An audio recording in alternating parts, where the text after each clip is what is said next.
How much training is too much training? Can I lose weight without counting calories? When should I do static stretching versus dynamic? And what are my thoughts on veganism with fitness? We're going to answer all of those questions, each in under 2 minutes to keep this video nice and short. And we're going to get started right after this.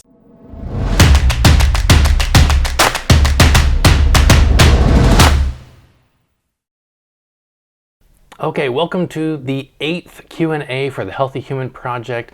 If you don't know what the Healthy Human Project is, it is a fitness program, first ever of its kind, to incorporate every single one of the recommended physical activity guidelines into 1 week of workouts. So every single week, you're gonna get every single amount of cardiorespiratory, resistance, flexibility, and neuromotor movements that the American College of Sports Medicine says all the science indicates your body needs every single week to get and stay optimally healthy.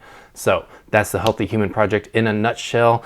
And every single week I answer your questions, whether it's about the project, it's about nutrition, it's about fitness, injuries, any questions you have that are within my scope of practice, I answer them. And let's get to the first one. And I do have a 2-minute timer to make sure that all of these stay nice and short since I tend to ramble. How much training is too much? I do strength days and HIIT days, high intensity interval training days. So 2 minutes. There is really no flat answer for how much is too much. What I would say is if you are not recovering, if you don't feel 100% recovered, energetic, and just ready to tackle the weekend, hypothetically, if you trained Monday through Friday, if on Saturday and Sunday you're just feeling lethargic and sluggish and you're barely able to get ready to go again to your next workout on Monday, you're training too much. Now, if you're doing just strength and then HIIT days, it sounds like you're doing a lot of very high intensity training. And as the activity guidelines that the Healthy Human Project mentions, you need to be doing a mix of lower and higher intensity exercises. You need to be doing flexibility work, which is not very high intensity. You need to be doing some moderate cardio because you can't just sustain vigorous cardio all the time. So your body needs to be going through this mix, these ups and downs of high intensity, low intensity, so that cortisol levels can return to normal, that your joints don't get beat up and you develop tendonitis. So those are the things that I would keep in mind when it comes to your training. Not every single person needs to train the same. Not every person should train the same. So people shouldn't have the exact same patterns of highs and lows and mixes of different exercises and movements, sports and recreation. It's all about feeling recovered before you start the next week of activity. So as long as you're feeling that, you're not overtraining. If you are feeling lethargic and like each week is slightly bringing you down on energy or towards injury, you're training too much. And there's a lot of different ways to resolve that. It might be resting, it might be your nutrition, it could just be changing the exercise or the mix of exercises. But that's what I would say to keep in mind and consider when it comes to evaluating whether or not you are overtraining. All right, that was right at the 2-minute mark. I did really good. So next question, can I lose weight without counting calories? Here we go, 2 minutes.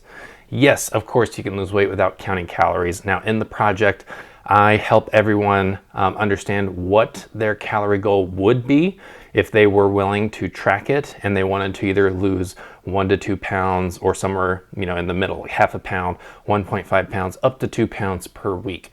I tell you what that calorie goal would be. If you want to stay the same weight but kind of recomp, I would tell you here's what your calorie goals should be, but here's how your macronutrients might need to shift from what you're eating now so that the exercise you're doing recomps your body, shifts the ratio of fat to muscle. If you want to gain weight, then I give you what the calorie goal would be for that. Now, as I've mentioned in a previous video, nutrition is a touchy subject. There's a lot of eating disorder and mental health issues that come up with a lot of people who have struggled with diets in the past. So I'm gonna let people for now come to me when they have those questions and ask me, okay, I'm ready to think about my food, be more conscientious about it, start putting effort into critically evaluating what it is I'm eating because I do want to change my weight. I want to change how I look. So for those people, come to me and I will tell you how the calories work, but I will also tell you if you're, just not in a place mentally where you can handle managing your calories every single day and that being a healthy thing for you, I will tell you here's some other ways that you can do that. And there's no limit to the amount of different ways we can do that without counting calories. But just to name a few, cutting down 1 meal per day. It's perfectly healthy to eat 2 meals instead of 3, and that is a way to remove some calories from the diet. I will support you and encourage you if you want to try a Mediterranean diet, a zone diet, even a keto diet for the short term. I'll support you and I'll just tell you what the kind of pros and cons are, but that's an answer to ways you can lose weight without counting calories. Again, there's really no limit to how many different ways you can do that, and I support any way that sounds best for you. When should I do static stretching versus dynamic? Now, this is a good question, and the project starts out with a lot of static stretching only because most people that start a fitness program are coming in pretty sedentary, pretty unconditioned, and trying to get them right into moving through dynamic movements can actually be a little on the dangerous side because they might, just through lack of coordination or momentum, they might venture a little too far into a certain range of motion. And if you can imagine someone bouncing back and forth, if their joints, if their muscles, if their tendons haven't been prepped to contract, relax, expand, shorten, you can actually be setting people up for injury by doing that, even though the common recommendation is to never static stretch before a workout. It's to only dynamic stretch because on paper that is the best way to preserve performance in a workout. And by that, I'll avoid going into the super sciencey detail for that, but basically to stay as absolutely strong as possible if you're maxing out, or to stay as fast as you possibly can for that workout, you don't want to static stretch. You would want to dynamic stretch, but especially in the first cycle of the project, we're not concerned about your maximum strength lifts. We're not even doing those. We're not concerned about your sprint time. We're not doing any 40-yard dashes anytime soon. So I recommend static stretching in the first 6 months of any fitness journey that you've started. After you started getting more and more conditioned, which we do in the project, we later start doing more dynamic stretching at the beginning and then static stretching at the end.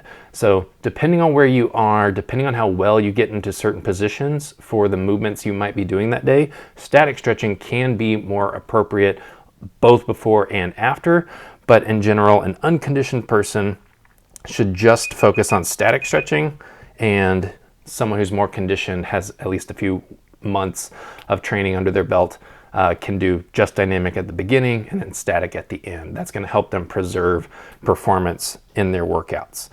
We can talk more about that next time, but I obviously went over my 2-minute mark there. So let's move on to the third question, which fourth question, sorry.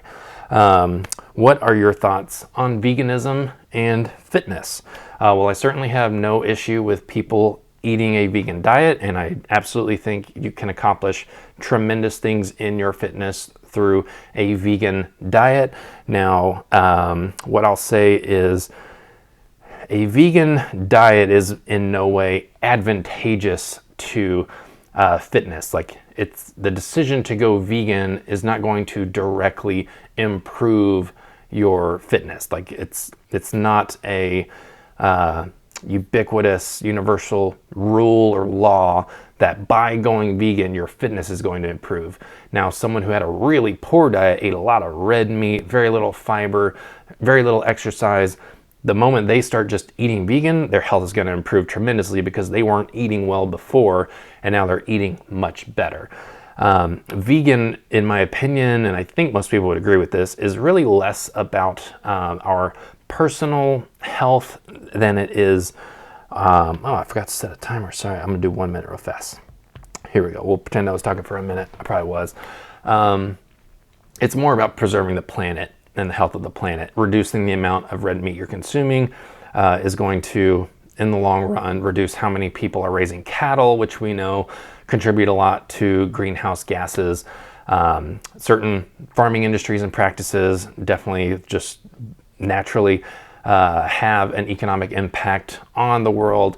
And quite frankly, most people are eating way too much meat. Most people are just not active enough to need that much protein. So for health of the planet reasons, I strongly support anyone who wants to eat vegan. More power to you.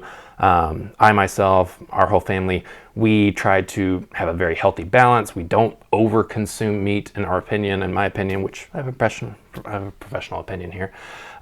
We're very conscientious of overeating on meat. But as far as vegan and fitness, I honestly don't really think those two things should ever be compared or contrasted, because they're really two independent things. Like, eating healthy has many shapes and forms. Vegan can just be one of them. So really, I feel like it's unfair to try to say what is veganism's role in fitness. Like, eating healthy and eating lots of vegetables and fiber has a very important role in fitness, but trying to say here are the black and white answers for what is healthy and what is not, I don't feel like that's a good conversation to have. I went a little over on 2 minutes there, but if you have more questions, more specific questions, especially about veganism and fitness, or vegetarian diets and fitness, any diet and fitness, please ask. I'll be happy to answer those in a future video, but hopefully for the sake of making these videos easier, more appealing to watch, more attractive by having a lower timestamp on them, we did a good job of getting good answers to these questions in a fair amount of time. Every single week I do this as best as I can, so if you have any questions about nutrition, exercise, injury, recovery, the project, personal training, please ask them. I am happy to do so, and eventually enough of these videos will get made, we'll start getting traction, we'll start getting more and more questions, but it's really my pleasure. Even if you're not a customer of mine, a client, never worked with me, never plan on working with me, ask your questions. I'm available to answer them right now, and until that changes, I'm happy to do so. Thank you for watching, and leave a comment, a like. It helps me out a lot, and really appreciate it. And if you have a question, be here next week. See you then.